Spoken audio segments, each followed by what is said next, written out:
This is an ad for the 2018 Camry that Toyota published on Twitter. They also published this one, and this one. For this one campaign, Toyota released 83 different versions of the same ad, and every version targeted different users. Not based on their gender or their age, their political affiliation, or their location, the ads targeted users' emotional states through their emojis.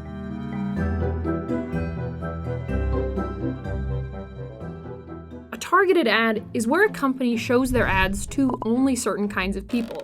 Certain people who are more likely to buy their products or like their message. That's why, as someone who creates videos just like this one, I see ads for Adobe's video making products in my Facebook feed.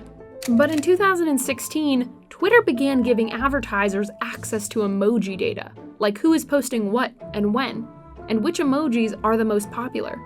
That is totally unique compared to advertising before this. Emojis have an emotional context paired with them, and that lets advertisers better gauge the feelings expressed in people's tweets.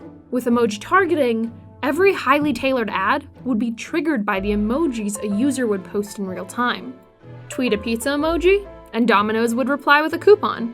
Tweet any emoji at Google and get a handy link for the top search results on their platform. Tweeted a heart eye emoji today? Well, Toyota might determine that you're feeling positive and serve you this ad while you're in that feel-good mood. Some emojis are pretty obvious, right? Smiley face, I'm happy. Frowny face, I'm sad. But, there's a bunch of emoji which are the line's much more fine between what that person is actually feeling or thinking at the time. For those emojis that express more ambiguous emotions, advertisers can use artificial intelligence to predict if an emoji is used in a positive, negative, or neutral context. Let's look at Toyota again. In January of 2017, Donald Trump tweeted a major criticism of the company for planning to build a plant in Mexico. After that tweet was posted, the number of social media posts about the automaker spiked. But if you look at this chart, you can see how people felt about Toyota, not just how much they talked about it. Right after Trump's comments, the percent of negative posts spiked when compared to positive posts about the company. For an advertiser, knowing how people are feeling is immensely valuable, and they can target consumers with positive feelings and avoid those with more negative ones.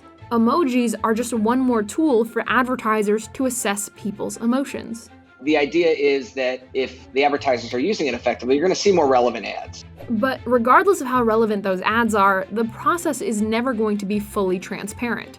As a consumer, it's difficult, if not almost impossible, to tell what information a marketer is using to target you. Most advertisers argue that tracking the emojis you use is no different than tracking the keywords you use on Google, because you volunteered that information publicly. You shared that data freely with a free website that is ad-supported. You should be able to understand that the same type of thing is going to happen on a social media platform. But consumer advocacy groups disagree. They argue that advertising to people based on a psychological profile of their emotions is intrusive. About half of Americans share a similar skepticism, many of whom aren't confident that social media sites actually protect their data, and emojis are part of that data. For all the privacy concerns, emoji advertising is still in its infancy. And though it only exists right now on Twitter, it wouldn't be a far leap to see multiple platforms offer a similar service in the future. And in the best case, we may get ads that give you immediate and valuable information. Maybe you'll post an eggplant emoji, and Durex will send you a condom emoji with 10% off your next purchase. Or, if you don't like your emoji data being used, maybe you just don't use emojis. Yeah, right.